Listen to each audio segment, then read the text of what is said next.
Le matin du 12e jour, quand il se réveilla, il était couché dans une petite cabane délabrée et il était seul. Il sortit, mais le village au complet avait disparu, ne laissant qu'un tapis de neige fraîche et immaculé. Avait-il rêvé sa journée d'hier? Ce n'était pas possible. Une journée n'avait pas pu passer sans qu'il ne s'en rende compte. Et puis, la boule à neige était encore là dans son sac. Tout cela était bien étrange.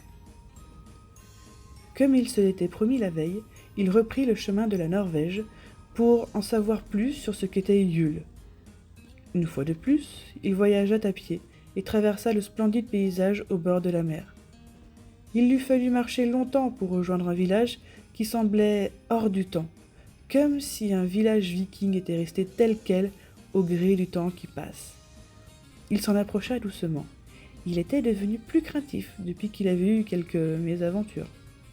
Quand il arriva aux abords du village, il passa le bout de son museau par la fenêtre d'une maison. Il put observer une famille tout à fait normale en train de vaquer à leurs occupations. Regarder la télé, lire un livre ou encore cuisiner. Marcus poussa un soupir en réalisant que tout était normal dans ce village. Le décor était juste rustique.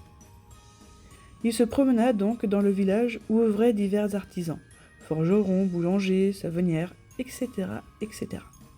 C'était fascinant de les regarder travailler et de pouvoir acheter en direct les objets fabriqués. Il put donc acheter un petit couteau gravé de jolis dessins en souvenir de ce village. Quand il sortit de la boutique, il vit les enfants jouer entre eux. Ils portaient des casques à cornes, des épées et des boucliers en bois. Il n'y avait pas de différence entre les garçons et les filles. Tous participaient à la bataille qui se jouait devant le jeune lapin. Une jeune fille, aux cheveux blonds tressés aux grands yeux bleus, se rendit compte que Marcus les observait. Elle quitta donc le groupe et se dirigea vers le jeune lapin. « Hé, salut, t'as besoin d'aide ?»« Je suis en voyage et je suis à la recherche de la magie de Noël. Ici, nous ne fêtons pas Noël, mais bientôt nous allons célébrer Yule. »« Oui, j'ai entendu parler de ça sur la route. C'est quoi ?»« C'est une fête païenne.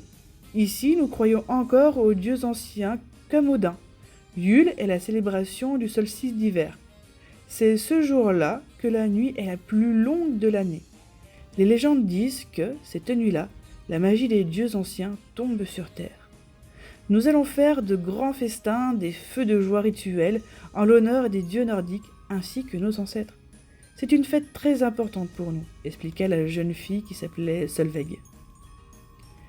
Marcus se joignit au groupe d'enfants pour jouer avec eux à la bagarre, et fut invité par Solveig à venir chez elle pour voir les préparatifs du solstice. La maison de la jeune fille et ses parents était comme les autres. De l'extérieur, on aurait dit une vieille maison viking, hors du temps, mais à l'intérieur, la décoration était très moderne et épurée.